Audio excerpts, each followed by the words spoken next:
Good evening friends. चलिए 25वीं meeting पर आए हैं। तो 25th मीटिंग पर 2 पार्ट हमने देख लिया है। आगे आज अंतिम पार्ट देखते हैं। और जो लोग सुनते हैं उनको पता है कि ये मनोयोग और प्राण योग के ऊपर ये पूरा पेपर है, और ख़ास करके मनोयोग के ऊपर फिर उन्होंने ज़्यादा इसके अंदर विवरण किया है। तो प्राण योग जो है वो पूरा, जिसमें हम पूरी जो एक्सरसाइजेस की सीरीज़ है वो प्राण योग के अंतर्गत है। और मनोयोग के अंदर जो है, जो हमारा चिट है या थिंकिंग इंस्ट्रूमेंट है या यूनिवर्सल डिवाइन माइंड है, उसका हम उपयोग करके हमारे अंदर, चिट के अंदर कामकाज जो कर सकते हैं वो मनोयोग है। हालांकि इस पेपर के अंदर तो ऐसा दिखाई देता है कि जो तवरिया जी जिसको मनोयोग कहते हैं वो तो बहुत ऊंची स्थिति है, क्योंकि ऐसा दिखाई देता है कि जो 3B की स्थिति है उनको, उसको वो जो है वो मनोयोग कहते हैं। क्योंकि जब ब्रेन काम करना बंद कर देता है और सिर्फ मन ही काम करता है, मतलब यूनिवर्सल डिवाइन माइंड ही काम करता है हमारे अंदर, तो उनके हिसाब से तो वो सच्चा मनोयोग है। पर जब तक हम वहाँ तक पहुँचते नहीं है तब तक हमें भी थोड़ा कुछ मन के ऊपर सोचना चाहिए, मन के ऊपर काम तो करना चाहिए। प्राण योग तो हम कर रहे हैं, सालों से कर रहे हैं, पर उसके साथ साथ में मनोयोग अगर नहीं करेंगे तो थोड़ा अधूरापन रहेगा। तो मनोयोग में हम कुछ सिंपल एक्सरसाइजेस या कुछ प्रैक्टिसेस कर सकते हैं, जैसे कि थॉट वॉचिंग है। तावरिया जी ने एक पेपर में बताया था कि भाई आप समंदर के किनारे जाते हो तो आप देखते हो कि किस तरह वेव्स वहाँ उत्पन्न होते हैं। एक लहर है जो ऊपर आती है और बिछड़ती है। इस तरह हमारे अंदर जो विचार चलते हैं वो समंदर में जिस तरह वेव्स चलते हैं, इसी तरह हमारे अंदर ये भी चलते रहते हैं। तो मनोयोग के लिए हम इसका भी अभ्यास कर सकते हैं, थॉट वॉचिंग का, कि भाई आप आराम से बैठ जाओ इजी चेयर के ऊपर, 6 स्टेप चालू करो और एकदम पैसिवली आपके विचारों का निरीक्षण करो। यहाँ एक्चुअली निरीक्षण भी नहीं है, बस खाली आ रहा है उसको देखते हैं और जा रहा है उसको देखते हैं, हम बीच में कुछ नहीं करते हैं। तो वो जो है वो उसको थॉट वॉचिंग कहते हैं। जैसे समंदर में लहरें उठती है इस तरह, तो ये एक पैसिव पूरी प्रक्रिया है। पर उसके अगेंस्ट में दूसरी एक प्रक्रिया भी हम कर सकते हैं जो एक्टिव प्रक्रिया है, और उसको ड्रिफ्ट कहते हैं। ड्रिफ्ट माने जो हमारा मन है वो एक विषय से दूसरे विषय पर जो भटकता रहता है, कभी ये याद किया कभी वो याद आया, दूसरा बीच में एक सब्जेक्ट के ऊपर सोचते हैं, उसके बाद में बहुत सारे और विचार आ जाते हैं और बहुत सारे सब्जेक्ट आ जाते हैं, तो उसको ड्रिफ्ट कहते हैं कि एक विषय से दूसरे विषय के ऊपर चले गए। तो इसके लिए भी रोज़ 10 मिनट टाइम निकाल के ये करना चाहिए, क्योंकि ड्रिफ्ट वॉचिंग बहुत महत्वपूर्ण है। तावरिया जी ने इनर डिसिप्लिन के अंदर उसके ऊपर 3 चैप्टर लिखे हैं। तो वो इससे हमें पता चल रहा है कि हमारे मन के अंदर क्या गड़बड़ी है। तो ड्रिफ्ट वॉचिंग हमारे मन को जानने के लिए बहुत अच्छी चीज़ है। 10 मिनट निकाल के आप सिर्फ देखते रहिए कि मन किस तरह भागा भागी कर रहा है, एक विषय से दूसरे विषय के ऊपर किस तरह जंप मारता है, तो उसको देखना है, वो ड्रिफ्ट वॉचिंग है। तीसरा जो है वो सेल्फ ऑब्जर्वेशन है। इस सेल्फ ऑब्जर्वेशन का भी हम अभ्यास कर सकते हैं, और सेल्फ ऑब्जर्वेशन में भी जैसे थोड़ा पैसिवली काम करना है, ऐसा एकदम एक्टिवली ड्रिफ्ट में जिस तरह दिखते हैं इस तरह नहीं, पर क्या विचार चल रहा है उसका ज़रा एक नोट रखते हैं। जैसे हम टीवी देखते हैं तो टीवी कैसे हम थोड़ा पैसिवली देखते हैं, इसी तरह हमें सेल्फ ऑब्जर्वेशन भी करना है। उसमें बहुत एकदम तीव्रता से नहीं घुस जाना है, एकदम आराम से क्या विचार चल रहा है उसका ज़रा ध्यान में रखना है। तो ये सारी चीज़ें मनोयोग के अंदर आती है। उसके अलावा जो हम अवेयरनेस बढ़ाने के लिए जो कुछ प्रैक्टिस करते हैं वो भी ये मनोयोग के अंदर ही आती है, क्योंकि अवेयरनेस जो है वो जो यूनिवर्सल डिवाइन माइंड है उसका गुण है, उसकी क्वालिटी है। तो जब हम मनोयोग करते हैं तो उसमें यूनिवर्सल डिवाइन माइंड तो आता ही है, इसीलिए ये हम अवेयरनेस के भी प्रैक्टिस कर सकते हैं छोटी मोटी। तो जैसे कि अवेयरनेस को बढ़ाने के लिए या अवेयरनेस के अंदर रहने के लिए एक आप जिस चीज़ का उपयोग कर सकते हैं उसको, वो है संवेदना। जो सेंसेशंस हो रहा है हमारे अंदर, बॉडी के अंदर हो रहा है या मन के अंदर हो रहा है, या फिर जब कोई चीज़ को हम छूते हैं तो ये चीज़ ठंडी है, गर्म है, तो उस दौरान जो स्पर्श के द्वारा, मतलब पांचों इंद्रिय द्वारा हम जो है वो संवेदना को ले सकते हैं। जब कान से सुनते हैं तब भी संवेदना ले सकते हैं, आँख से देखते हैं, टच करते हैं या टेस्ट करते हैं, वो सारी चीज़ों के अंदर हम संवेदना को लेते हैं। तो वो जागृति पूर्वक संवेदना को लेना, वो फिर हमारी एक प्रैक्टिस हो जाएगा। अभी संवेदना तो आती है पर हमारे अंदर बेहोशी होती है, तो एकदम जब संवेदना एक्सट्रीम होती है तभी पता चलता है। पानी एकदम ठंडा है, सुबह सुबह में उठते हैं, ठंडी के दिन है और पानी एकदम ठंडा है, तो हाथ को स्पर्श होता है तो थोड़ी जागृति आ जाती है कि यार बहुत ठंडा पानी है, या एकदम गर्म पानी है तो जागृति आ जाती है, पर उसके अलावा नहीं आती। तो हमें हर समय इस तरह की संवेदनाओं को पकड़ते रहना चाहिए।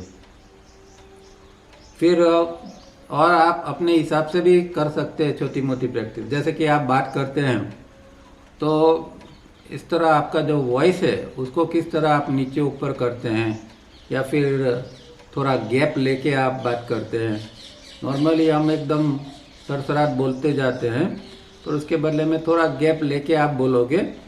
कई लोगों को, आप एक्टरों को देखोगे तो वो उन लोग इस तरह बात करते हैं, तो ये हम भी इस तरह करते हैं ताकि हम थोड़ा अवेयर रह सके। या फिर आजकल तो मोबाइल हमारे पास ही होता है, और जैसे कि फ़ोन के अंदर घंटी बजती है कि तुरंत उठा लेते हैं, तो उसके बदले में 2-3 बार घंटी को बजने देना है और फिर हमें फ़ोन को उठाना है, तो थोड़ा एक अवेयरनेस वहाँ और आ जाएगी।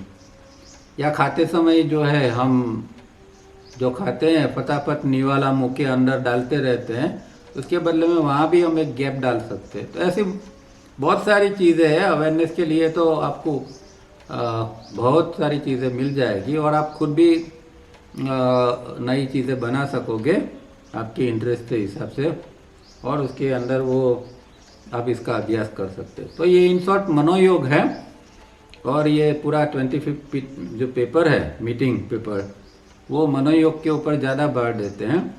इसीलिए हमें भी थोड़ी छोटी मोटी मनोयोग की प्रैक्टिस करनी चाहिए।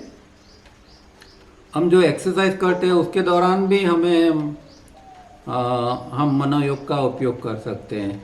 आप रिफाइनिंग करते हैं तो अगर आप विचारों में डूबकर मैकेनिकली आप अगर ये करते हैं तो क्या होगा कि वो एक मैकेनिकल एक्सरसाइज हो गई, पर आप प्राण योग के साथ में उसी दौरान आप मनोयोग को भी जोड़ सकते हैं।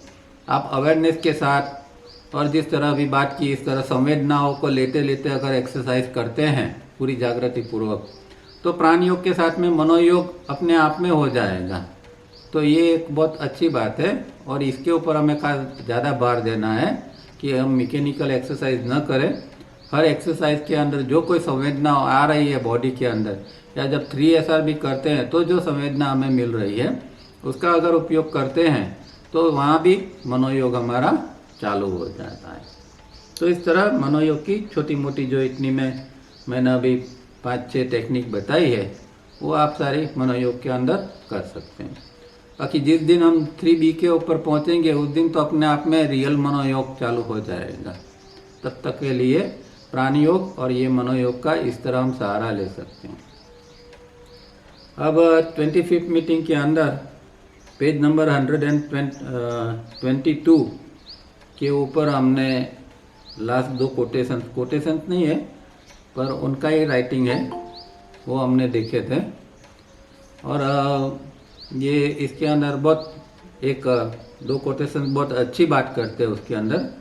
जैसे कि कहते हैं, लास्ट टाइम भी हमने देखा था, वो फिर से रिपीट करता हूँ, to be in this world and lead a normal life and yet to be so firmly establish in the state of dharana is the very apex or height of achievement. तो 2 चीज़ साथ साथ में होनी चाहिए।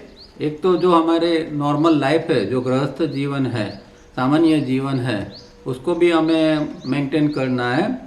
और दूसरी चीज़ जो है कि आप धीरे धीरे करके धारणा के स्टेज के ऊपर जब पहुंच जाते हैं तो ये 2 चीज़ होती है, तो ये एक बहुत बड़ा अचीवमेंट कहलाएगा, बहुत उच्चतम कक्षा का अचीवमेंट कहलाएगा।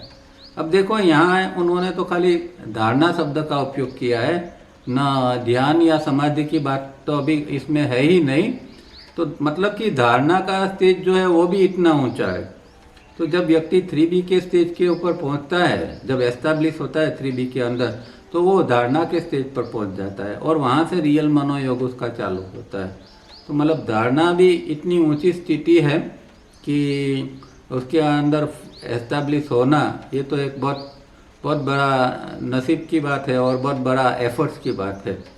तो ये एक, पर इसके अंदर ज़रूरी ये है कि नॉर्मल हाउस होल्डर लाइफ चाहिए, जिसके ऊपर तावरिया जी जो ज़्यादा भार देते थे, कहीं भाग के नहीं, रिनाउंसमेंट नहीं, पर यहीं रहकर जो प्रैक्टिस करनी है इसके ऊपर उनका भार है। और उसके साथ में दूसरा जो बात है वो यही रिलेटेड है रिनाउंसमेंट के ऊपर, कि all the wrong talks about food, dress, running away from the duties of day-to-day life in the name of renouncing life is to cheat ourselves first and then later to cheat others। तो जो हमें अलग अलग चीज़ों के बारे में हम एक जो चूजी बन जाते हैं, या फिर हमारा आग्रह रहता है कि नहीं इस तरह का ही खाना होना चाहिए, पर्टिकुलर टाइप का ही खाना हम तो खाने वाले हैं, या अमुक चीज़ हम परहेज करते हैं, हम अमुक चीज़ नहीं खाते हैं। तो ये एक ये जो आ जाता है तो वो मन उसके अंदर बन जाता है।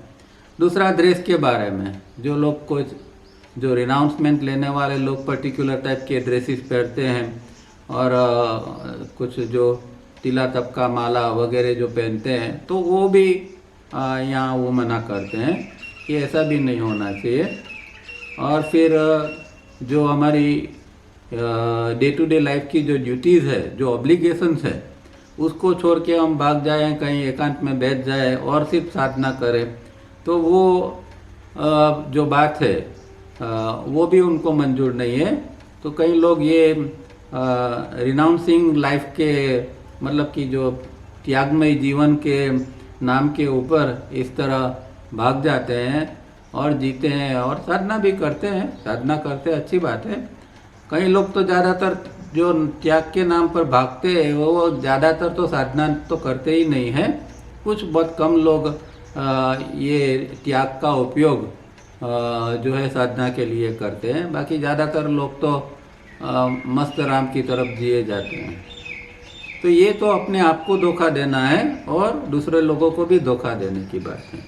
तो इन चीज़ों से हमें ऊपर उठना है। अब यहाँ से आगे पढ़ते हैं। If one is not able to be in the state of dharana and later dhyana in the midst of normal life, one has achieved nothing and whatever one thinks one has achieved is mere illusions and hallucination. तो अगर आप धारणा के stage के अंदर normal life के साथ में अगर आप जीते हैं और उसको अचीव करते हैं तो ही आपने कुछ अचीव किया, कुछ प्राप्त किया, ऐसा माना जाएगा। बाकी आप ऐसा मानते हैं कि आपने इस तरह का प्राप्त कर लिया है और नॉर्मल लाइफ नहीं है और आपने प्राप्त कर लिया, तो ये भ्रम की स्थिति होगी। और बहुत सारे लोग इस तरह भ्रम की स्थिति में जीते हैं, उनको लगता है कि उन लोगों ने कुछ प्राप्त कर लिया है, पर ऐसा होता नहीं है और इतना आसान भी नहीं है। The mastery of the technique of remaining in the natural state of the mind or the natural state of the brain processes is and when required and being so firmly established that it has become second nature is the sign of the master, the yogi. अब जो ये है या एक योगी या गुरु इसकी निशानी बताते हैं कि किसको गुरु हम कह सकते हैं या योगी किसको कह सकते हैं। तो उसके अंदर एक मास्टरी होती है कि वो जब चाहे नेचुरल और स्टेट ऑफ माइंड के अंदर रहे या जब चाहे तब वो natural state of brain process के अंदर रहे। अब दोनों के अंदर डिफरेंस क्या है?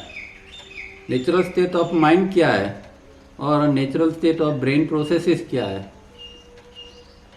तो अगर हम डायग्राम के हिसाब से कहें तो जो पहला है नेचुरल स्टेट ऑफ माइंड, वो 3D का स्टेज है कि जहाँ चित्त जो है ब्रेन की एक्टिविटी के साथ इन्वॉल्व नहीं है। चित्त वहाँ चित्त है और ब्रेन की एक्टिविटी है ही नहीं, सिर्फ चित्त है। तो जैसे हमने देखा कि भाई 3D के स्टेज के अंदर खाली यूनिवर्सल डिवाइन माइंड ही हमारे अंदर होता है और वो जो है जो इम्पल्स ऊपर आता है वो ब्रेन के अंदर नहीं जाता है, वो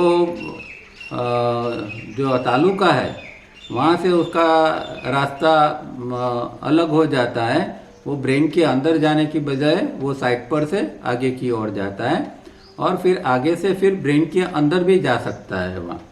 तो वो जो रास्ता है या वो जो स्थिति है वो 3B के अंदर इस तरह की स्थिति आती है। हाँ, शुरुआत में वो एक टेम्पररी स्थिति होती है, पर इसके अंदर फॉर्म होने में, एस्टेब्लिश होने में बहुत जन्म निकल जाते हैं। पर अगर ब्रेन की कोई एक्टिविटी नहीं है तो वो जो है वो नेचुरल स्टेट ऑफ माइंड इसको कहते हैं। और नेचुरल स्टेट ऑफ जो ब्रेन प्रोसेसेस है उसके अंदर क्या है कि जो इम्पल्स आता है उसको ब्रेन के अंदर जाने दिया जाता है नॉर्मली, और उसकी जो पूरी ब्रेन की प्रोसेस है थिंकिंग की उसको होने दिया जाता है। पर यहाँ भी जो है वो यहाँ चित्त जो है हाजिर तो है पर वो इन्वॉल्व नहीं है। तो दो स्थिति है, एक जो है 3 स्थिति कह सकते हैं। एक तो जो है और चित्त और ब्रेन की इन्वॉल्वमेंट की स्थिति, दूसरी जो है जहाँ चित्त और ब्रेन की इन्वॉल्वमेंट की स्थिति नहीं है और दोनों काम कर रहे हैं, और तीसरी ऐसी स्थिति है कि जहाँ सिर्फ चित्त है, जहाँ थिंकिंग इंस्ट्रूमेंट या थिंकिंग प्रोसेस काम ही नहीं कर रही है, वो एक तीसरी स्थिति है। तो इस तरह हमारे अंदर ये स्थिति बनती है और उसे डायग्राम में तावरिया जी 3A 3B वगैरह बताते हैं।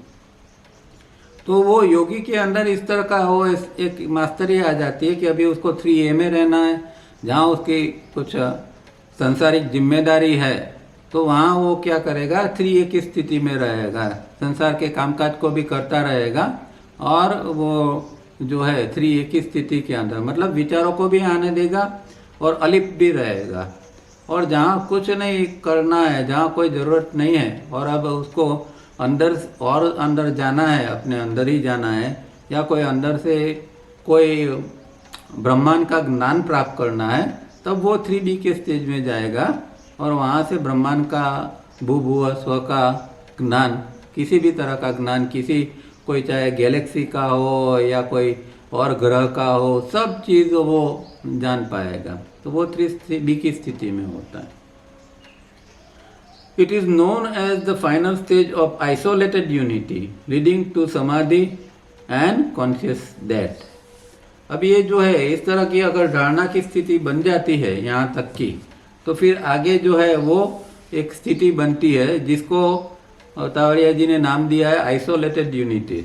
पता नहीं दूसरे लोग इसको क्या कहते हैं ये शब्द, पर जो हमारे यहाँ जो एक अद्वैत की स्थिति जो है, वो अद्वैत की स्थिति को आइसोलेटेड यूनिटी हम कह सकते हैं हालांकि ये अद्वैत और द्वैत दोनों चलता रहता है, क्योंकि 3B के अंदर वो अद्वैत की स्थिति में होता है, फिर 3A के अंदर फिर द्वैत की स्थिति आ जाती है। तो इस तरह चलता रहता है। पर अगर वो एस्टैब्लिश है तो आइसोलेटेड यूनिटी की स्थिति बन जाती है, और वही चीज़ उसको आगे समाधि तक ले जाएगी और कॉन्शियस डेथ तक भी ले जाएगी। तो कॉन्शियस डेथ क्या है? तो तावड़िया जी तीन चीज़ बताते थे, conscious sleep, conscious birth and conscious death. Conscious sleep मतलब जागृति के अंदर, निद्रा के अंदर हमारी जागृति, शरीर सोया हुआ है पर अंदर का जो बीइंग है वो जागृत है, अंदर कोई तत्व जागृत है और वो सब चीज़ का अनुभव भी कर रहा है, जागृत है और उसको पता है कि ये शरीर सोया हुआ है, अभी स्वप्न चल रहा है, स्वप्न में ये चीज़ हो रही है, स्वप्न को कुछ आगे पीछे करना है। तो ये जो इसकी एक वहाँ एक उसके अंदर एक मास्टरी आती है, वो कॉन्शियस स्लीप है। हालांकि हम जो अभी कॉन्शियस स्लीप करते हैं वो तो एक सामान्य कॉन्शियस स्लीप है, हमारे अंदर इतनी जागृति नहीं रहती है, हम तो कमेंट्री लगा के सो जाते हैं और आधी कमेंट्री में ज़्यादातर लोग सो जाते हैं। तो वो कॉन्शियस स्लीप तो ठीक है, प्रिलिमिनरी है। मेन कॉन्शियस स्लीप जो है उसके अंदर अब उसका जो जीव है वो जागृत है अंदर से और वो सब चीज़ों का अनुभव करता है और शरीर सोया हुआ है, उसको कॉन्शियस स्लीप कहते हैं। उसके बाद में कॉन्शियस बर्थ और कॉन्शियस डेथ रिलेटेड है। जिसको इस जन्म में कॉन्शियस डेथ प्राप्त होता है वही दूसरे जन्म के अंदर कॉन्शियस बर्थ प्राप्त कर सकता है। कॉन्शियस डेथ मतलब जैसे कि हमने अभी निद्रा में देखा कि भाई निद्रा में व्यक्ति जागृत है तो वो कॉन्शियस स्लीप है। इसी तरह मृत्यु के समय व्यक्ति अंदर से जागृत है। 99% लोग तो मृत्यु के दौरान बेहोश हो जाते हैं, क्योंकि मृत्यु का फोर्स इतना ज़्यादा होता है, इतना पावरफुल होता है, मृत्यु हमें खींच के ले जाता है और वो इतना फोर्स होता है कि इसके कारण बॉडी जो है वो अपने आप में बेहोशी में चला जाता है, क्योंकि बॉडी खुद बेयर नहीं कर सकता है। जिसने योग साधना की है और इस तरह की प्रैक्टिस करके वो अपने शरीर को इस तरह मजबूत बनाया है, इस तरह की उसकी नर्वस सिस्टम है, वही व्यक्ति ये मौत के आगे टिक सकती है, वहाँ होश में रह सकती है। बाकी व्यक्ति ज़्यादातर बेहोश हो जाती है और फिर वो बेहोश हो गई तो वो कहाँ गई वो पता नहीं। पर अगर वो व्यक्ति होश में है और वो देख रही है कि ये मृत्यु आ रही है, ये शरीर है, ये शरीर में से अभी मैं अलग हो रहा हूँ, ये शरीर यहाँ निश्चित पड़ा है और अभी मैं जा रहा हूँ, तो कहाँ जा रहा है उसको पूरा जो ज्ञान है, पूरी जो जागृति है और उसके साथ में जो मृत्यु होती है उसको कॉन्शियस डेथ कहते हैं। और कॉन्शियस डेथ अगर होती है तो ही कॉन्शियस बर्थ का राइट मिलता है। कॉन्शियस बर्थ मतलब अब फिर वो व्यक्ति चाहे कहाँ जन्म लेना है, किस तरह जन्म लेना है, कौन से समय, कौन से देश के अंदर, कौन से माँ बाप के यहाँ, वो सब वो खुद तय करता है। हालांकि उसके खुद मतलब उसका आत्मा के साथ में जीव और आत्मा दोनों मिलके ये तय करते हैं। तो वहाँ उसको एक राइट मिलता है कि भाई मुझे इस जन्म में ये जो मेरा जो है रिडम्पशन ये बाकी है, तो इस जन्म में मैं इन चीज़ों मेरे ये कर्म मेरे सामने आएंगे, मैं उसको रिडम्पशन कर लूँगा। तो इस तरह का जो है वो कॉन्शियस बर्थ के अंदर होता है। और ऐसे ही व्यक्ति कॉन्शियसली कोई माँ बाप को पसंद करके वहाँ जन्म लेते हैं और फिर वो अपना जो अधूरा काम है वो पूर्ण करके फिर वापस कॉन्शियसली चले जाते हैं। तो ये 3 साधनाएं बहुत महत्वपूर्ण हैं। और तावड़िया जी तो जो अवेयरनेस की डेफिनेशन करते थे उसके अंदर भी यही बात करते थे कि डेथ के समय भी हमारी अवेयरनेस मेंटेन रहनी चाहिए कि मैं जा रहा हूँ, इस तरह की अवेयरनेस रहनी चाहिए, तो ही आप अवेयर है या आपके अंदर अवेयरनेस डेवलप हुई ऐसा समझा जाएगा। अगर डेथ के समय आप बेहोश, जिंदगी भर मानो कि आप अवेयर रहे और डेथ के समय बेहोश हो गए तो आपने अवेयरनेस इतनी इकट्ठी नहीं की है, ऐसा ही समझा जाएगा। तो अवेयरनेस जो है वो टूटनी नहीं चाहिए। डेथ से दूसरे जन्म तक बीच में का जो गैप है, अभी हमारे अंदर हम सामान्य लोग जब हमारा डेथ होता है तो हमारी अवेयरनेस टूट जाती है। इसलिए जन्म, मृत्यु और जन्म के बीच में क्या हुआ था वो हमें याद नहीं रहता। अगर आपके अंदर जागृति है और आप मृत्यु के साथ में मृत्यु जागृति पूर्वक कर होती है, तो आप कहाँ जाता है, कहाँ रहते हैं, और फिर आप जब आते हैं वापिस, तो आपको पता चलता है कि भाई मैं ये वापिस आया हूँ। तो अवेयरनेस आपकी कंटिन्यू बनी रही। तो वो जो चीज़ है वो बहुत महत्वपूर्ण है। सौर्य जी उसको अवेयरनेस, रियल अवेयरनेस कहते थे। The 5 sense organs working along with the sensation that flow through each of them, that is senses, are what we call incoming impulses. Remember, the sense organs are not the senses themselves.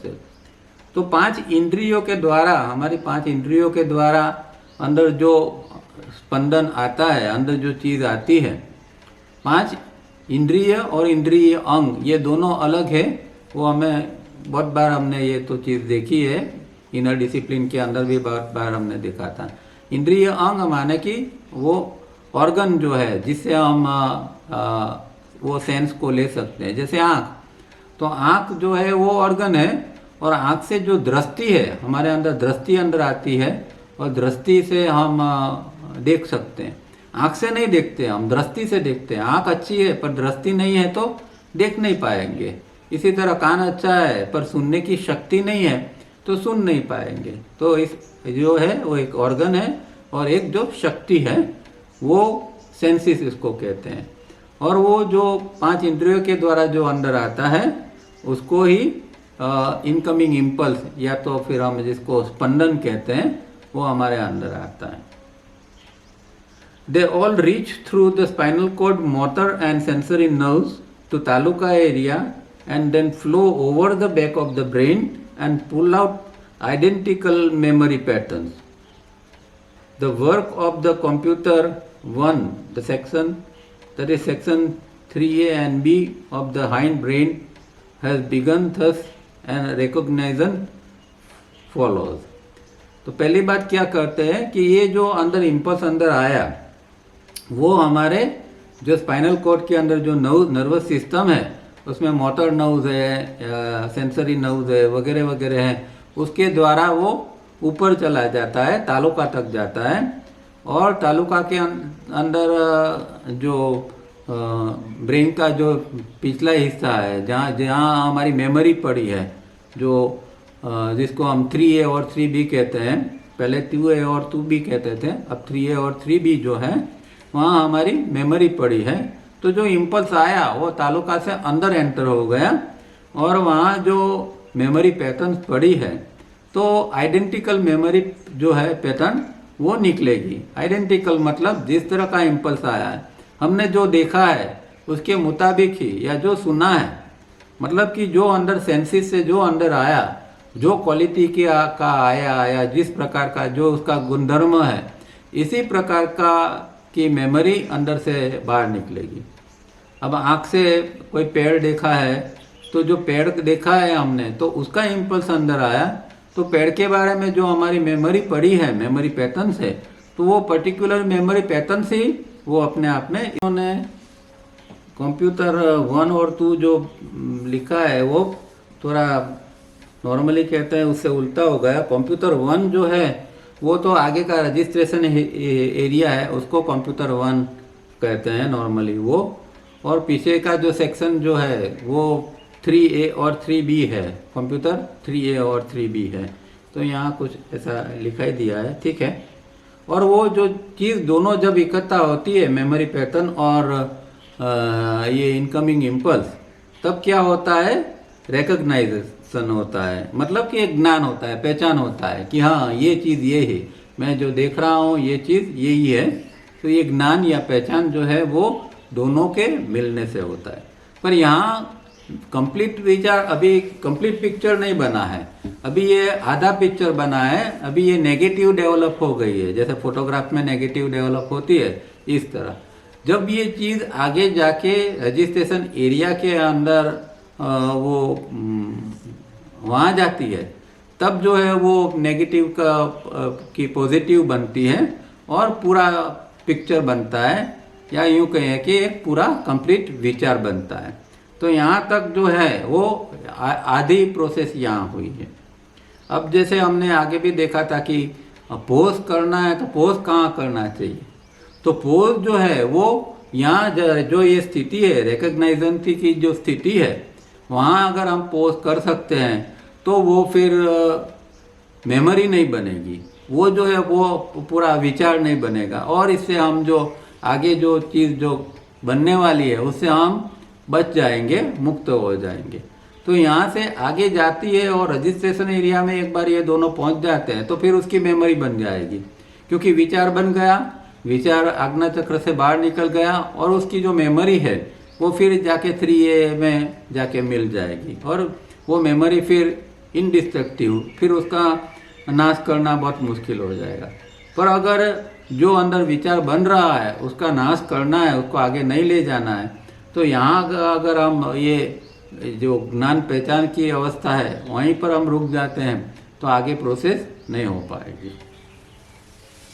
Recognition are thought picture in the negative, but like the photographic negatives hold all the details that the finished and developed photographs do reveal and are painful or not painful। अब ये पूरी जो है यहाँ तो photograph की आधी ये बनी है, जब ये रिकग्नाइजेशन की स्थिति के अंदर वो आधी नेगेटिव जैसी बनी है, पर फिर भी नेगेटिव जब बन जाती है तो उसके अंदर पूरी डिटेल्स तो आ जाती है। जैसे कि हम कोई नेगेटिव को देखते हैं तो उसके अंदर देख सकते हैं, हालांकि कोई व्यक्ति कौन है वो नहीं देख सकते, पर कोई व्यक्ति है या शायद वो भी पता भी लग सकता है कि ये व्यक्ति हो सकती है, या क्या क्या और क्या चीज़ है, तो नेगेटिव देख के भी कुछ हम कह सकते हैं। तो उसके अंदर डिटेल होती है जितनी पॉजिटिव में होती है। हाँ, पॉजिटिव में इतना है कि वो एकदम क्लियर हो जाता है कि ये चीज़ क्या है करके, तो डिफरेंस इतना ही है। पर इसके लिए उसको वो आगे जाना पड़ेगा, इनकमिंग इम्पल्स और आइडेंटिकल मेमोरी पैटर्न्स को। और ये जो है वो फिर पेनफुल भी होती है या नॉन पेनफुल होती है। तो ये जो पेनफुल नॉट पेनफुल क्यों कहा है इसके अंदर, क्योंकि जो मटेरियल अंदर आया है तो वो कौन सा मटेरियल आया है उसके ऊपर से डिसाइड होगा कि यह अभी पेनफुल बनने वाला है कि नहीं बनने वाला है। कोई ऐसा कोई अंदर एक कोई गुस्से का इम्पल्स अंदर आ गया और फिर इम्पल्स अंदर आके फिर पूरा गुस्सा अगर चालू हो जाता है तो वो पेनफुल एक जो है वो जो चीज़ बनी वो पेनफुल अंदर बन जाती है। और नॉर्मल कोर्स के अंदर अगर ऐसा नहीं होता है तो नॉन पेनफुल ये स्थिति बनती है। ज़्यादातर तो नॉन पेनफुल बनती है, पर कभी कभार कुछ ऐसे स्ट्रॉन्ग इमोशंस आ जाते हैं तो वो पेनफुल भी बन जाती है। The next step is the functioning of computer 2 of the front brain. The incoming impulses together with identical memory patterns, that is the negative though pictures along with the flowing universal divine mind reach computer 2, the front brain, the registration area, where the negatives are developed into full size of picture। तो ये अभी हमने देखा इस तरह, ये आगे की और प्रक्रिया है कि अभी ये नेगेटिव है वो पॉजिटिव बनने के लिए आगे का हिस्सा रजिस्ट्रेशन एरिया के अंदर जाती है और वहाँ फुल साइज का पिक्चर बन जाती है।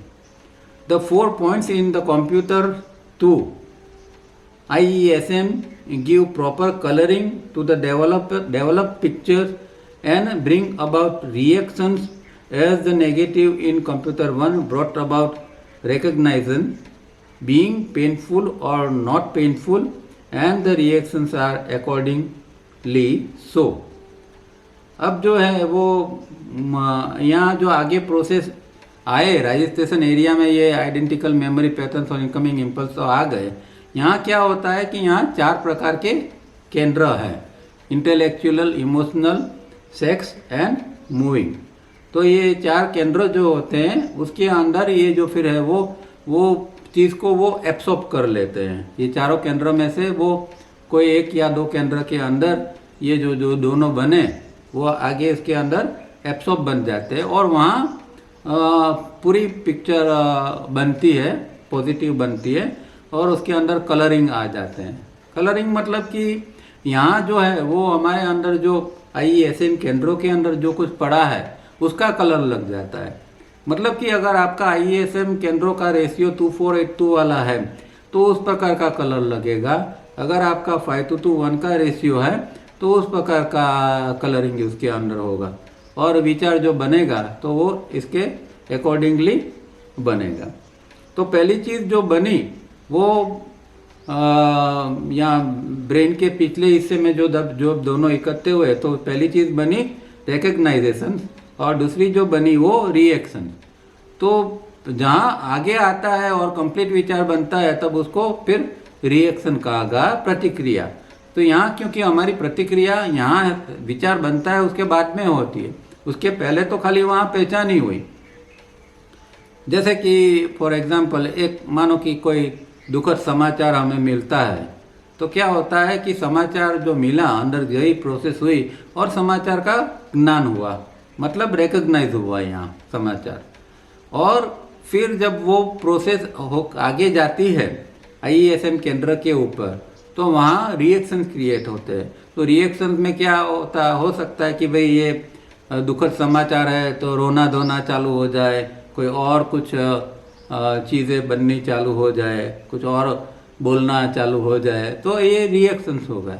तो पहला हुआ है रिकग्नाइज और दूसरा रिएक्शन। ये दो चीज़ दो अलग अलग एरिया के अंदर होती है, ये हमें उसको समझना चाहिए। So our so-called thinking is in two parts divided into two sets of processes of the two computers.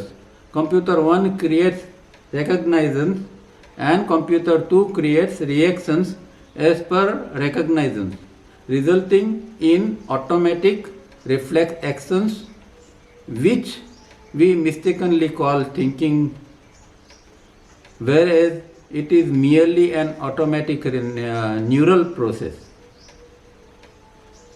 अब ये जो है वो ये पूरी घटना हो जाती है, उसको तवारिया जी क्या कहते हैं, हम लोग इसको विचारना कहते हैं कि भाई देखो मेरे अंदर ये विचार आया, मैंने ये ऐसा सोचा, तो ये दो चीज़ अंदर हो गई, एक पहचान की हो गई और फिर प्रतिक्रिया की हो गई और दोनों हो गई, इसलिए हम इसको कहते हैं कि मेरा विचार बना। पर तवारी जी कहते हैं कि ये कोई विचारना नहीं है, ये तो आपका जो है वो एक प्रतिक्रिया है, ऑटोमेटिक रिफ्लेक्स एक्शन हो गया। मतलब अंदर जिस तरह का जो पहचान हुई उसी प्रकार का आपकी प्रतिक्रिया आई, तो वो ऑटोमेटिक रिफ्लेक्शन की इसको तो कहलाएगा ना, उसमें विचार प्रक्रिया कहाँ है। एक चीज़ देखी और अंदर एक रिएक्शन आया तो वो ऑटोमेटिक रिफ्लेक्सेशन ही हो गया ना, वो उसको विचारना या थिंकिंग तो कह नहीं सकते हैं। तो हमारी ये जो है वो थिंकिंग प्रोसेस वो न्यूरल थिंकिंग प्रोसेस ही है, जिसके अंदर ज्ञान तंतु, ब्रेन वगैरह सम्मिलित है, ऐसी हमारी पूरी प्रक्रिया है, इसलिए उसको ऑटोमेटिक न्यूरल प्रोसेस कहते हैं। This is also the way we collect knowledge. तो इस तरह भी हम ज्ञान तो प्राप्त करते हैं, हालांकि क्योंकि चीज़ अंदर इम्पल्स आया तो वो ज्ञान लेके आता है और फिर जब वो आगे जाता है तो हमें ज्ञान का अनुभव होता है, पिक्चर क्लियर होता है। So we end our day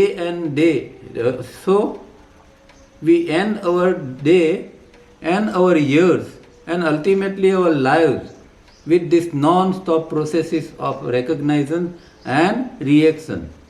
Perhaps one person in 500 million would ask, is this all that life has to offer? And the answer, no. There is a lot more to it than it appears. Sets that person's thinking, such a search in all ages, in all countries, have given us our philosophy and our theology. तो ये जो है ये इसी तरह हमारे दिन पर दिन फिर सालों के साल गुजर जाते हैं, रोजाना दिन पर दिन गुजरते हैं, सालों के साल गुजर जाते हैं और पूरी जिंदगी ख़त्म हो जाती है। पर ये जो प्रोसेस है, जो नॉन स्टॉप रिकग्नाइजेशन और रिएक्शन की, वो कभी भी ख़त्म नहीं होती है, वो नॉन स्टॉप अंदर चालू ही रहती है, जिंदगी भर चालू रहती है। और अगर 500 मिलियन मतलब 5 अरब लोगों में से किसी को पूछा जाए तो 5 अरब लोगों में से कोई एक आध व्यक्ति ऐसा सवाल करता है कि is this all that life has to offer, क्या यही जीवन हमको देना है हमें, या ये जीवन से हम सिर्फ इतना ही प्राप्त कर सकते हैं।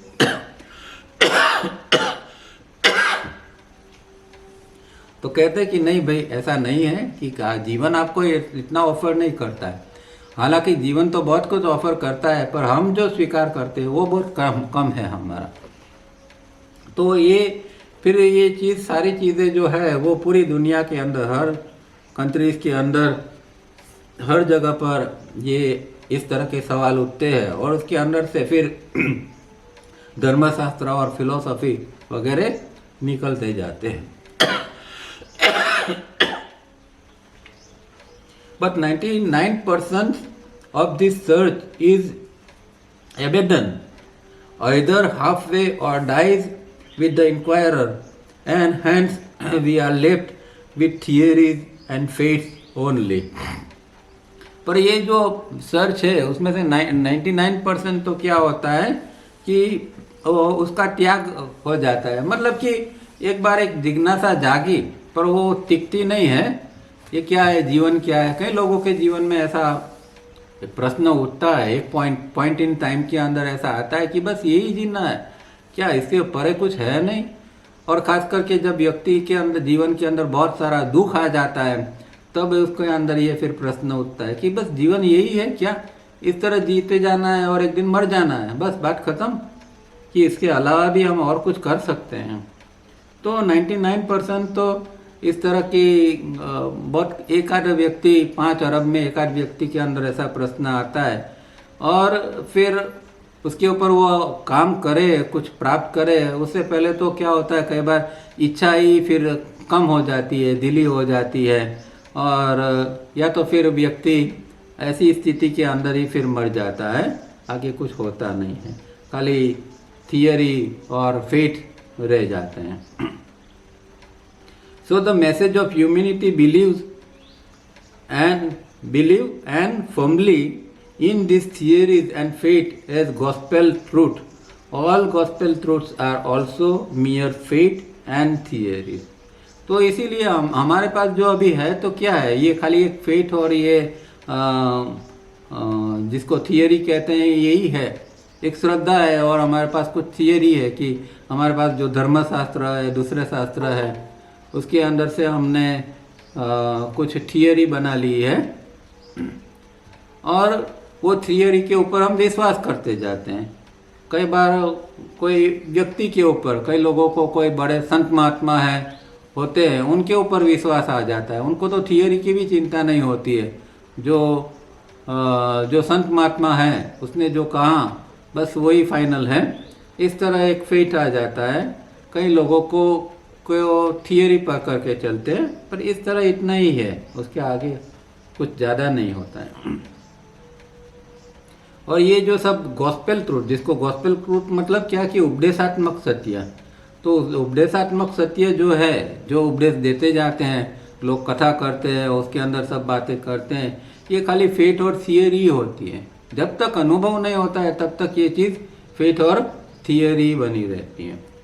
Now each individual can begin the search provided one is prepared to set aside all memory patterns. Not one preconceived notion should be entertained. Bhikshu, empty the boat. Not one memory pattern be allowed to get mixed up with the flowing universal divine mind when flowing through one's thinking instrument. अब व्यक्ति जो है वो ये इसकी search कर सकता है, ये जो सत्य की जो शोध है तो वो शोध कर सकता है, उसके लिए वो काम कर सकता है। पर इसके लिए यहाँ एक शर्त रखी है कि उसको ऑल मेमोरी पैटर्न जो है, सब जो मेमोरी पैटर्न है उसे साइड पर रख देना पड़ेगा, उसको बाजू में रख देना पड़ेगा। मेमोरी पैटर्न से नहीं सर्च होती है। अगर आप मेमोरी पैटर्न से ही सर्च करोगे तो जो आपने जाना है वही आप जानोगे, उसमें फिर जाना क्या है। जब मेमोरी पैटर्न्स नहीं है, कोई थियरी नहीं है, कोई फेट नहीं है, बिल्कुल आप नेकेड है और फिर आप सर्च करने निकलते हो, तो जो चीज़ है अंदर सच को उतरने की संभावना बनती है। बाकी जो चीज़ें हमने जानी हुई है, सुनी हुई है, उसको ही ढूंढते रहेंगे तो फिर वो तो अगर मिल भी जाएगा तो यही होगा कि हाँ देखो ये हम जानते थे, तो वो जो हम जानते हैं वही हमने जान लिया, उसमें कोई नई बात नहीं है। तो हमें तो वो जानना है कि जो हम जानते नहीं है, जिसका हमें अनुभव नहीं है। और मेमोरी पैटर्न तो इन चीज़ों से बनी है जो हम जानते हैं। और एक भी ऐसा प्री कंसीव्ड नोशन नहीं होना चाहिए, कोई पूर्व निर्धारित ऐसा विचार ख्याल नहीं होना चाहिए, उसको बढ़ावा नहीं देना है, उसको एंटरटेन नहीं करना है। खाली जो आपके अंदर ऐसे जो थियरीज और फेट जो पड़े हैं प्री कंसीव्ड रूप में, उसको नहीं निकालना है खाली। और जो है वो भिक्षु एम्प्टी द बोट, जो कुछ जानते हैं उसको भी खाली कर दो, पूरा खाली कर दो और फिर सर्च के लिए निकल पड़ो। Not one memory pattern be allowed to get mixed up with the flowing universal divine mind when flowing through one's thinking instrument. तो एक भी मेमोरी पैटर्न को अंदर आने नहीं देना है। यूनिवर्सल डिवाइन माइंड अंदर आ रहा है, ठीक है, वो आएगा और वो हमें ज्ञान भी देगा। और उसकी प्रेजेंस के अंदर अगर वो थिंकिंग इंस्ट्रूमेंट चल रहा है तो थिंकिंग इंस्ट्रूमेंट को चलने देते हैं, जैसे 3A की स्थिति में होता है इस तरह। पर उसके अंदर वो मिक्सअप नहीं हो जाता है या इसके साथ आइडेंटिफाइड नहीं हो जाता है।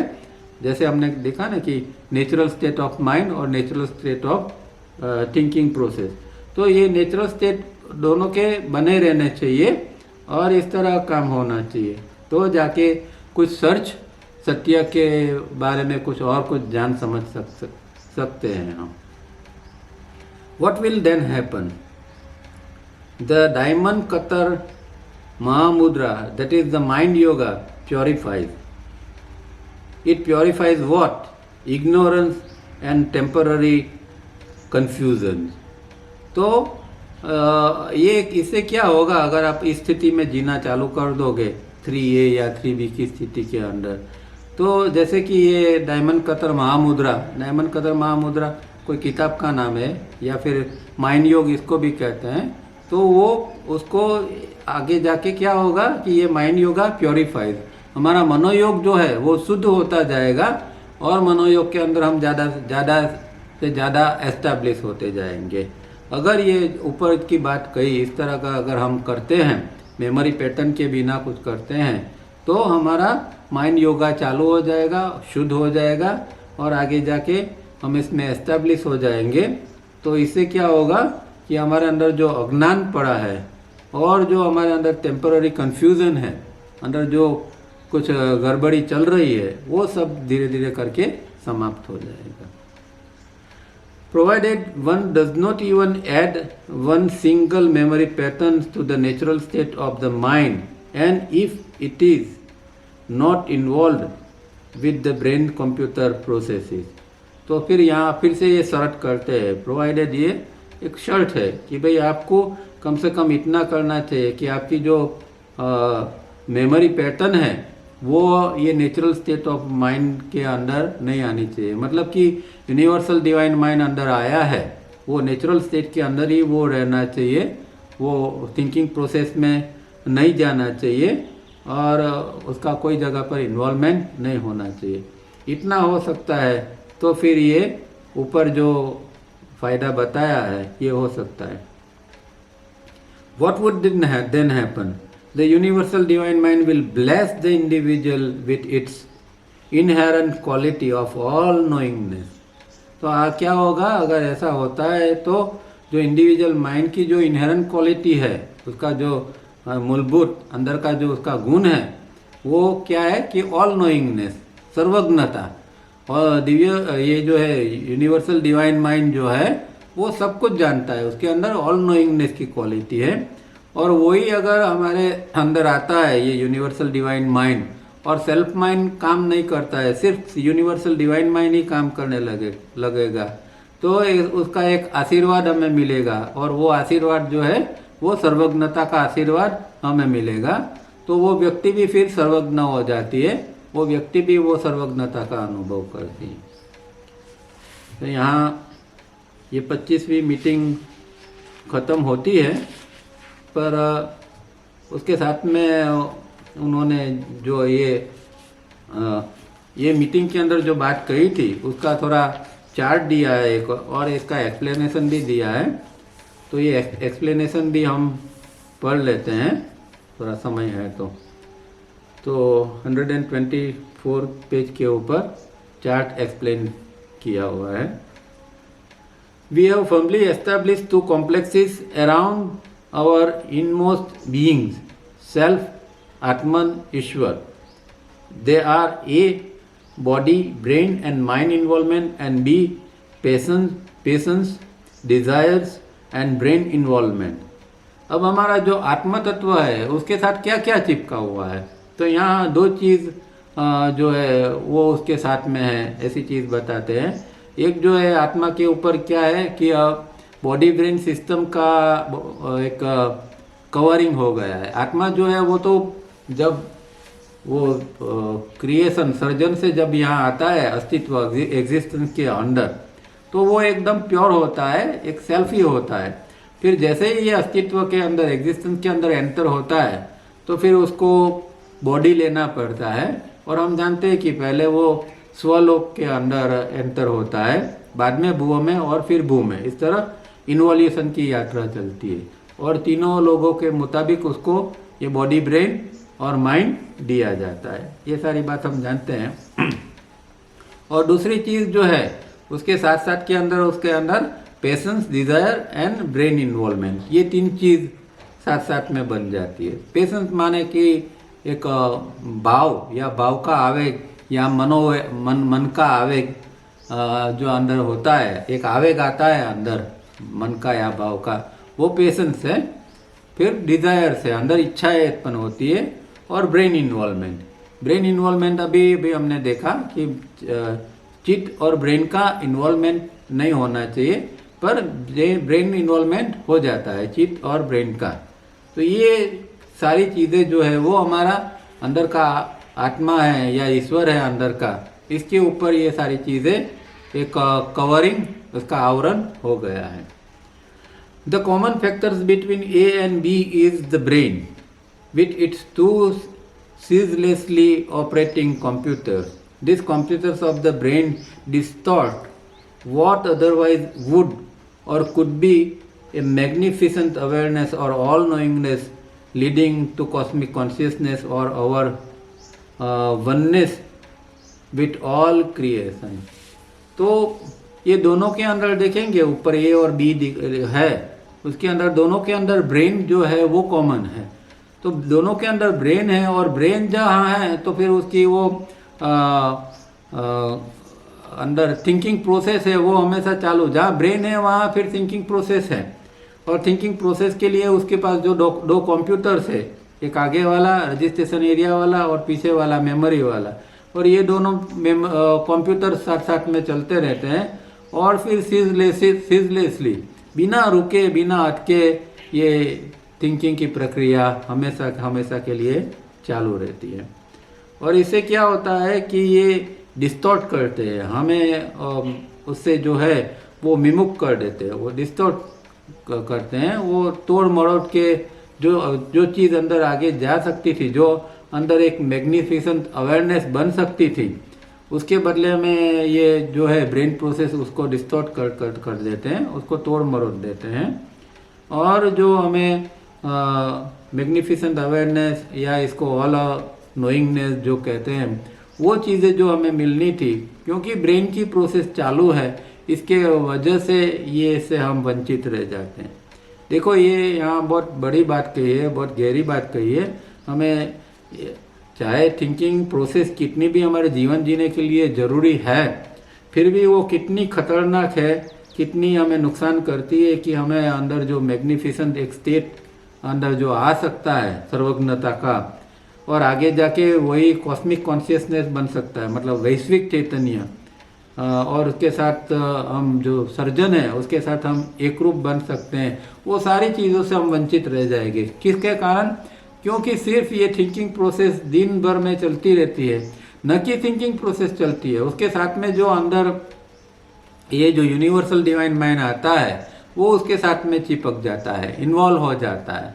तो ये पूरी जड़ है, पूरे आध्यात्म की जड़ है, या जो हमें काम करना है ये ए पॉइंट के ऊपर करना है कि ये किस तरह ये थिंकिंग इंस्ट्रूमेंट और जो अंदर जो यूनिवर्सल डिवाइन माइंड आ रहा है, इस दोनों को किस तरह अलग किया जाए, किस तरह इसका अनइन्वॉल्वमेंट हो, तो फिर आगे जाके ये हम सर्वज्ञता की स्थिति के ऊपर हम जा सकते हैं।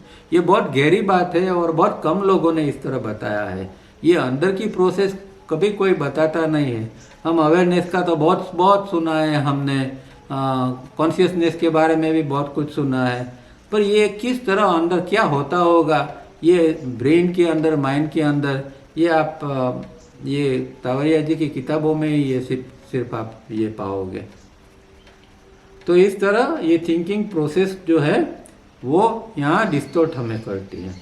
This computers have been functioning for eternity.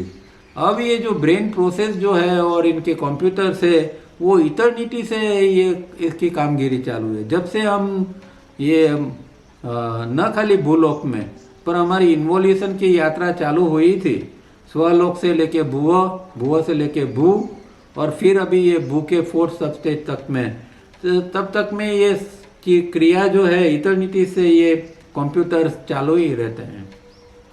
Each time we take birth we get partly a fresh brain and partly an old brain. Section 2A या 3A and B, that is hind brain, that is memory pools, is the old brain, meaning fresh cells with old memories, and the rest is new brain. तो यहाँ जो हम जब हर समय जब नया जन्म लेते हैं तो हमें एक फ्रेश ब्रेन मिलता है, पर फ्रेश ब्रेन के अंदर जो है वो तो वो पुरानी मेमोरी भरी हुई है। ब्रेन तो नया हमें मिल गया प्रकृति की ओर से, पर जो ये है वो पुरानी चीज़ जो उसके अंदर डाली हुई है, जो पुराने जो ओल्ड मेमोरीज जो है वो ओल्ड मेमोरीज इसके साथ में, क्योंकि जब हम मृत्यु प्राप्त करते हैं उस दौरान जो हमारे अंदर की स्थिति है वो स्थिति के मुताबिक, मतलब कि जो एस्ट्रल की स्थिति है, ये एस्ट्रल की स्थिति के मुताबिक ही हमारा नया जन्म के अंदर नया एस्ट्रल बनता है। तो उसकी ब्लूप्रिंट जो है ये इसके ऊपर आधारित है कि इस जन्म में हमने क्या किया, एस्ट्रल में क्या काम किया, कितनी शुद्धि की, कितना करेक्शन किया, और जितना एस्ट्रल में करेक्शन हुआ होता है इतना ही वो नए जन्म के अंदर फिर हमें मिलता है। तो साधना इसलिए करनी पड़ती है कि हम जब आते हैं तो कम से कम पुरानी चीज़ लेके ना आए। हाँ, ये है कि ओल्ड मेमोरी हमें मिलती है, पर अगर इसके ऊपर हमने काम किया होता तो ये ओल्ड मेमोरी भी हमें बहुत कम मिलती या शुद्ध रूप में मिलती। But normal brain processes are a computer 2 old brain recognisance and computer 1 new तरह जो एक पहचान और प्रतिक्रिया जो दो कंप्यूटरों के अंदर जो घटित होती है वो क्रिया ये नॉर्मल ब्रेन प्रोसेस के अंदर हमेशा चलती रहती है। So the whole brain ultimately prevails because the process lays down that the reaction will follow recognition and be of same coloring. The same is also true in life, parents child relation. तो ये जो है वो हमारे अंदर जो वो ये ओल्ड ब्रेन ही हमारे अंदर पूरा फैला हुआ रहता है हमेशा, और जो रिकग्नाइजेशन हुआ और उसके बाद में रिएक्शन हुआ, ये जो प्रक्रिया है वो हमेशा अंदर चलती रहती है। और जैसे कि जीवन के अंदर जैसे कि पेरेंट्स है तो पेरेंट और बच्चा है, तो माँ बाप जैसे तो ओल्ड ब्रेन जैसा है, और बच्चा जो है वो फ्रेश ब्रेन जैसा है, तो हर जगह ये चीज़ चलती रहती है। As the two complexes crystallize because of the working of the old brain memory patterns through the eternities, and so old and incorrect method of breathing is also established. अब ये यहाँ नया पॉइंट आया है और इम्पोर्टेंट पॉइंट है कि क्योंकि ये जो पुराना ब्रेन हमारा और पुरानी मेमोरी पैटर्न इटर्निटी से चालू रहती है, वही काम करती है, और इसके कारण जो ये ऊपर वाले जो ए और बी है वो भी क्रिस्टलाइज हो जाते हैं, वो एक ठोस रूप ले लेते हैं, और इसके कारण क्या होता है कि हमारा जो ब्रीदिंग है वो भी फिर इनकरेक्ट हो जाता है, ब्रीदिंग भी हमारा गड़बड़ी वाला हो जाता है। तो नया जन्म मिलता है तो नए लंग्स मिलते हैं, नए फेफड़े मिलते हैं, पर ब्रीदिंग की पैटर्न तो जो हमारी पुरानी थी, जो पूरा अगले पिछले जन्म में जो थी, वही पैटर्न फिर इस जन्म में भी हमारी ब्रीदिंग की हो जाएगी।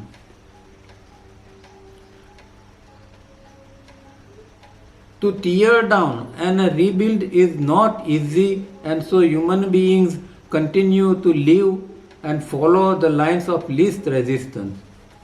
अब ये इसको निकाल के फेंक देना और उसका नया बनाना, ये जो ह्यूमन बीइंग के हमारे अंदर जो ये जो ब्रेन के अंदर ये मेमोरी वगैरह पड़ा है, वो उसको इतना आसान नहीं कि उसको फाड़ के फेंक दो, उसको मिटा दो और नया रीबिल्ड कर दो।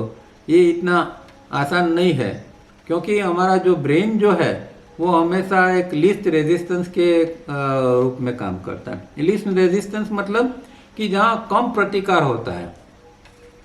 माइंड और ब्रेन क्या हमेशा ढूंढते हैं, हम जो है फैसिलिटी क्यों ढूंढते हैं? क्योंकि हमारा जो स्वभाव है वो लीस्ट रेजिस्टेंस का है। हमें कम प्रतिकार चाहिए, हमें प्रतिकार नहीं चाहिए, हमें जो मुसीबत है, हमें जो तकलीफ़ें हैं वो नहीं चाहिए। तो लीस्ट रेजिस्टेंस कैसे? जैसे कि एक पानी, एक फ्लोर होता है, फ्लोर के ऊपर आप पानी डालते हैं तो क्या होता है कि जो निचला हिस्सा है वहीं पानी चला जाता है। तो पानी भी हमेशा लीस्ट रेजिस्टेंस से काम करता है। नदी जो बहती है वो लीस्ट रेजिस्टेंस से बहती है कि जहाँ इसको आसानी है वहाँ वो आगे आगे आगे चली जाएगी। तो हमारा ब्रेन और माइंड का भी हमेशा ऐसा ही है। But it is possible to tear down and rebuild. पर यहाँ ये कहते हैं कि ये शक्य है, ऐसा नहीं है। ये हम अंदर ब्रेन के अंदर हमें कम करेक्शन कर सकते हैं, पुरानी मेमोरी को हम निकाल सकते हैं। Tearing down the old brain, that is obliterating memory patterns and also replacing the old wrong breathing patterns by the new 3-step rhythmic breathing pattern for all 24 hours is the first step. तो उसके लिए क्या करना पड़ेगा कि भाई ये जो उसको अगर निकालना है पुरानी मेमोरी पैटर्न को, उसको ये करना है, तो क्या करना पड़ेगा कि हमारा जो ब्रीदिंग की पैटर्न जो बदल गई है, हमारी जो गलत ब्रीदिंग की पैटर्न चल रही है, उसके बदले में हमें 3-स्टेप रिदमिक ब्रीदिंग की नई पैटर्न 24 घंटे के लिए बिठानी पड़ेगी। ये हमारा फर्स्ट स्टेप रहेगा, ताकि हम जो है वो हमारा जो ये ऑब्लिटेटरी मेमोरी पैटर्न्स है जो जिसको हमको मिटाना है या इसको धुंधली बनाना है, वो इस तरह ये 3 स्टेप के द्वारा हम कर सकेंगे। Brain, the whole brain, old and new, survives and is regenerated by breathing. तो ये तो एक हम जानते हैं कि हमारा ब्रेन का जो चाहे नया है या पुराना है वो किस तरह काम करता है, किस तरह जिया हुआ है, किसके ऊपर। तो अंदर जो ब्रीदिंग चलता है और उसके द्वारा जो हमारे अंदर प्राण अंदर आता है, उसके द्वारा ही ये जो ब्रेन जो है वो चलता रहता है। If breathing stops, brain processes stop. If breathing changes, brain processes change. If wrong breathing is replaced by right breathing, wrong brain processes are replaced by right brain processes, and so in higher stage of yoga, both brain processes and breathing stops. तो ये जो है ये हम जानते हैं कि ये दोनों एकदम गहराई से जुड़े हुए हैं, ब्रेन की प्रोसेस और ब्रीदिंग की प्रोसेस। अगर एक ज़्यादा काम करता है तो दूसरा भी ज़्यादा काम करेगा। एक के अंदर चेंज लाएंगे तो दूसरे के अंदर भी चेंज हो जाएगा। एक को हम रिप्लेस करेंगे तो दूसरे के ऊपर भी उसका प्रभाव पड़ेगा। और जब हायर योगा जब होता है तो उसके अंदर तो ये दोनों बंद हो जाते हैं, ब्रेन प्रोसेस भी बंद हो जाएगी और हमारा ब्रीदिंग भी टेम्पररीली बंद हो जाएगा। The self mind, that is the universal divine mind flowing through each individuals brain is likewise regenerated by prana, the cosmic prana flowing through each individual। अब जो सेल्फ माइंड जो है वो हमारा कैसे बनता है कि यूनिवर्सल डिवाइन माइंड हमारे अंदर आता है और हमारा सेल्फ माइंड बनता है हर व्यक्ति के अंदर। और इसी तरह जो कॉस्मिक प्राण जो है वो हमारे अंदर आता है और वो जो है वो हमारा इंडिविजुअल प्राण बनता है। और ये जो इंडिविजुअल प्राण जो बनता है वो ये ब्रेन को रीजनरेट करता रहता है। तो ये बहुत इम्पोर्टेंट चीज़ है। अगर हम 3 स्टेप करके इसको चेंज कर सकते हैं तो ये सब पूरी क्वालिटी ही बदल जाती है। It is a pity we fail to realise that 2 mighty forces of universe flow through each individual, and yet we feel that we are isolated and God and nature do not care for us। तो ये दोनों एक mighty forces है, एक प्राण का और दूसरा जो है ये चित्त का। जो यूनिवर्सल डिवाइन माइंड अंदर आ रहा है और कॉस्मिक प्राण जो है वो हमारे अंदर आता है। वो माइटी फोर्स है, एकदम प्रचंड शक्ति यहाँ है, पर उसका हम सही उपयोग नहीं करते हैं और ऐसा महसूस करते हैं कि जैसे हम तो ये अकेले पड़ गए हैं, हम कुछ कर नहीं सकते हैं और भगवान या कुदरत जो है वो भी हमारे कुछ सहाय नहीं करती है, हमारी केयर नहीं लेती है। ऐसा हम मन के अंदर ऐसा हम पीटी फील करते हैं। But the old brain, the computer keeps going round and round in its old grooves and will not come out, and we also take no steps to bring it out of the root it has fallen into। तो ये जो है हम ये जो old brain और जो हमारे कंप्यूटर जो एक ग्रूव के अंदर जो काम कर रहे हैं ये इटर्निटीज के अंदर, तो वो उससे हम बाहर आने के लिए कोई प्रयत्न नहीं करते हैं। और ये जो अंदर जो रूट, ये लकीर जो अंदर बन गई है इन चीज़ों की, वो उससे भी हम उभरने का और इससे बाहर निकलने का प्रयत्न नहीं करते हैं।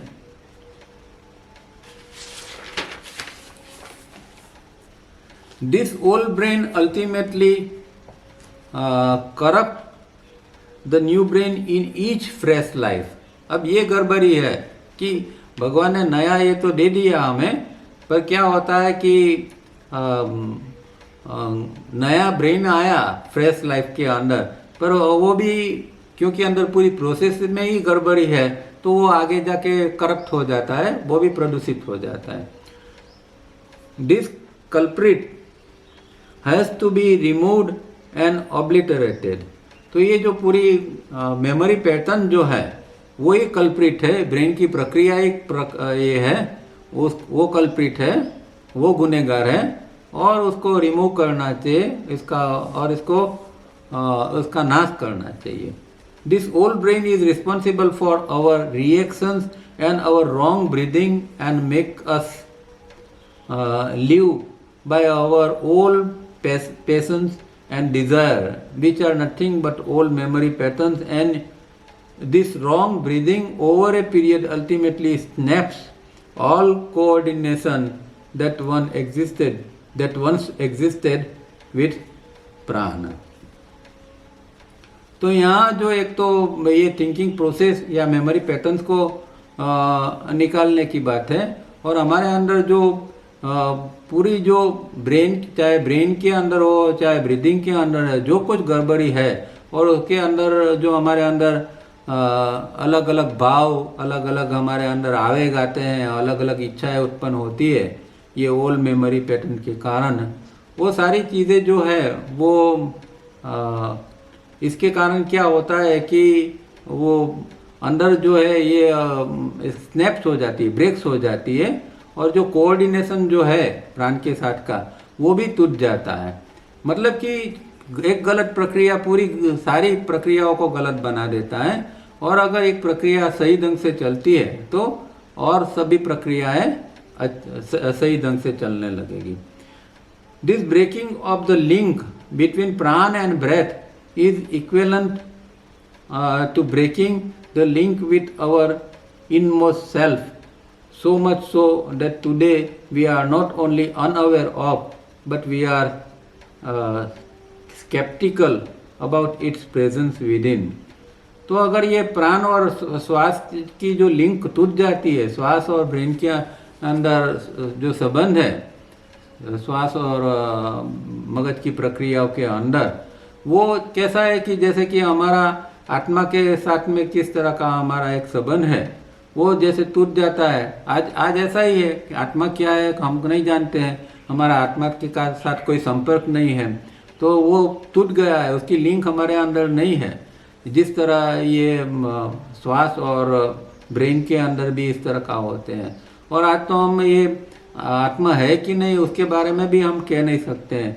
हमें कुछ स्पेक्टिकल्स हमारे अंदर संशय उत्पन्न होता है, अविश्वास उत्पन्न होता है उसकी प्रेजेंस के बारे में। So to re-establish the inner links and to destroy the old brain, actually it means to make inoperative whenever we want. We start with 3-step rhythmic breathing and re-establish coordination with prana. The coordination will stop the involvement of the and direction by the old brain, and so the brain processes will no more involve the old passion desire complex, nor will the flowing mind be involved with the normal brain processes of thinking. If recognitions stop automatically, reactions also stop. This slowly brings release from bondage, for bondage is nothing but the direction of the old brain। तो एक paragraph के अंदर उन्होंने बहुत सारी बातें कह दी है। तो पहली बात तो ये है कि हमें जो ये लिंक को फिर से री एस्टैब्लिश करनी है। कौन सी? जो ब्रेन और ब्रेथ के बीच के अंदर जो है वो उसको इसको री एस्टैब्लिश करना है। और री एस्टैब्लिश का मतलब ये है कि हम इसका जब चाहे तब उपयोग कर सके। जैसे 3A की स्थिति के अंदर है इस तरह कि भाई अनइन्वॉल्वमेंट है और हम जब चाहते हैं कि ब्रेन प्रोसेस के अंदर जाना है तो हम जाते हैं इस तरह। तो ये फिर और इसके साथ में फिर रिदमिक ब्रीदिंग और प्राण का कोऑर्डिनेशन री एस्टैब्लिश होगा। अभी हमारे अंदर ये भी नहीं है, श्वास कोई और ढंग से चल रहा है, प्राण अंदर कोई और ढंग से काम कर रहा है, तो ये दोनों को भी हमें फिर से री एस्टैब्लिश करना है। और जब ये री एस्टैब्लिश हो जाएगा प्राण और श्वास का, तो वो जो है वो अंदर इन्वॉल्वमेंट की स्थिति जो आती है ओल्ड ब्रेन के कारण, उसकी स्थिति को वो स्टॉप कर देगा। कोऑर्डिनेशन जो बनता नहीं है वो टूट जाता है, वो और इन्वॉल्वमेंट हो जाता है ओल्ड ब्रेन से, वो उसको भी वो कम कर देगा। कब? कि जब ये रिदमिक ब्रीदिंग और प्राण को ये री एस्टैब्लिश हो जाएंगे। और ब्रेन प्रोसेस फिर आगे जाके इन्वॉल्वमेंट के रूप में नहीं रहेगी, न ये हमारे अंदर जो डिज़ायर वगैरह उत्पन्न होते हैं वो भी कोई चीज़ नहीं रहेगी, क्योंकि ब्रेन प्रोसेस ही अनइन्वॉल्वमेंट की स्थिति में चलेगी तो अंदर डिज़ायर भी कोई गलत डिज़ायर उत्पन्न नहीं हो पाएगी। और फिर ये जो है नॉर्मल ब्रेन की प्रोसेस जो है वो फिर हमारे अंदर होती जाएगी। तो कहने का मतलब ये है कि ब्रेन के अंदर जो मेमोरी जाती है, मेमोरी है, और इसके कारण जो अंदर रिकग्नाइजेशन होता है वो स्टॉप होता है, तो फिर रिएक्शन जो है विचार बनता है वो भी बंद हो जाएगा। और फिर हम धीरे धीरे करके जो बंधन है उससे मुक्त हो जाएगा। और बंधन किस चीज़ का है? ये ओल्ड ब्रेन का है। मतलब कि हमारे अंदर मेमोरी पैटर्न जो पड़ी है वो ही है, और जिसको हम शास्त्रों के अंदर संस्कार कहते हैं। तो अगर संस्कार निकल जाते हैं, ओल्ड मेमोरी पैटर्न निकल जाती हैं, तो बॉन्डेज ख़त्म हो गया, फिर फ्रीडम ही फ्रीडम है। तो यहाँ मुझे खुशी है कि ये पूरी किताब यहाँ ख़त्म हो रही है। ये डिस्कोर्सेस 1 आज हमने कंप्लीट कर दिया है। नेक्स्ट टाइम आगे क्या करना है नेक्स्ट वीक में देखेंगे। पर बहुत सुंदर, इस किताब से बहुत कुछ जानना मिला, मुझे भी बहुत कुछ समझना मिला और कुछ चीज़ें फिर से रिवाइव हो गई। तो यहाँ तावरिया जी को थैंक यू कहते समाप्त करते हैं। आप सबका बहुत भी धन्यवाद, इतने समय से सहयोग से आपने सब ये सुना, समझने का प्रयत्न किया। सबका धन्यवाद। नेक्स्ट वीक फिर से मिलेंगे।